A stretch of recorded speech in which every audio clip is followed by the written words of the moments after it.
आज हम लोग CSIR नेट में पूछे हुए एक क्वेश्चन को सॉल्व करेंगे, जिसमें दिया हुआ है कि let an be a sequence of real number satisfying an is greater और equals to 1 and an plus 1 is greater और equals to an plus 1 for all n greater और equals to 1, then which of the following is necessarily true.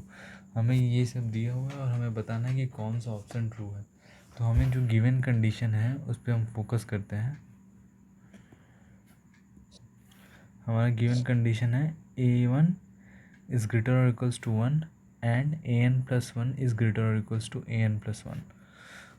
तो हमें बताना है कि क्या 1/an square diverge करता है, या सीक्वेंस जो हमारा an से फॉर्म हो रहा है वो बाउंडेड है, या the series 1/an square is convergent, या 1/n इज़ कन्वर्जेंट। हमें इन चारों ऑप्शन में से ये MCQ है,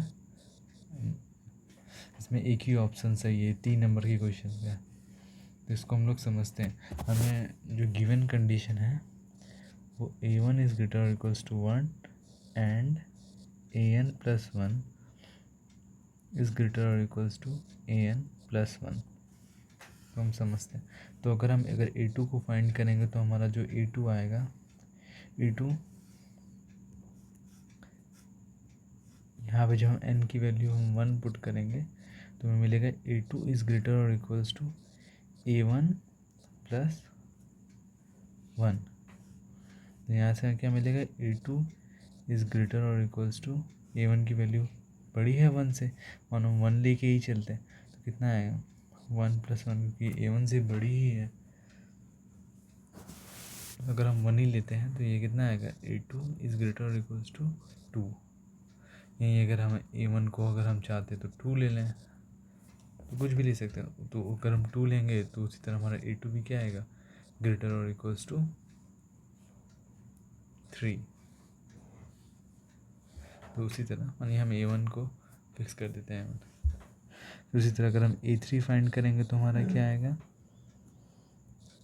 a2 plus 1, that is a3 is greater और इक्वल्स टू 2 प्लस 1, क्योंकि a2 जो भी है वो 2 से बड़ा है।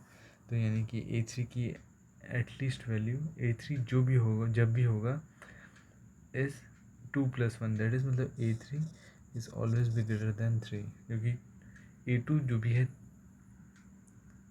2 से बड़ा है, दूसरा a3 भी 3 से बड़ा होगा। तो हमें एक सीक्वेंस सिंपली मिल रहा है। अगर हम इसको ध्यान से देखें और इस सीक्वेंस को हम रिवर्स करते हैं, ये हमें मिला ना, a1 is greater equals to 1, a2 is greater equals to 2, a3 is greater और equals to 3, a4 is greater equals to 4। तो अगर हम इस को पलट दें तो हमें मिलेगा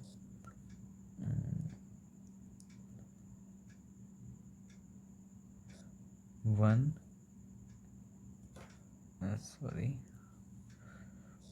a1 1 upon a1 is less than 1, 1 upon a2 is less or equals to 1/2, 1 by a3 is less or equals to 1/3, 1 by a4 is less or equals to 1/4। तो अगर हम अब ध्यान से देखें तो हमें सीक्वेंस का पता चल चुका है, या अगर हम इसको बेसिकली देखें तो ये बहुत आसानी से समझ में आ सकता है कि a1 square plus a2 square, यानी सिंपली हम बोले तो इसको ऐसे लिखते हैं, a1i इज़ लेस और equals to 1 upon i1 square. इसका मतलब कि इनका अगर हम समेशन भी करते हैं पूरा, i is equals to 1 to infinity ai is less और equals to 1 plus 1/2 square plus 1/3 square plus 1/4 square tended dash. और हम जानते हैं कि ये जो सीरीज़ होता है हमारा समेशन 1/n स्क्वायर कन्वर्जेंट होता है, और जो कि हमारा जो पिछले जो ये सीक्वेंस है वो उससे भी छोटा है। तो ये 100% है कि ना कि ये सीक्वेंस भी हमारा क्या होगा, इन स्क्वायर होगा ये सभी। ये जो हमारा ये वाला भी सीक्वेंस होगा वो हमारा कन्वर्जेंट होगा। तो यहाँ से हमें सिंपली मिल गया कि ये जो हमारा एन स्क्वायर है, ये समेशन हमारा ये कन्वर्जेंट है। यानी हम करेक्ट ऑप्शन पे टिक कर देते हैं कि सी हमारा करेक्ट ऑप्शन है। Thank you.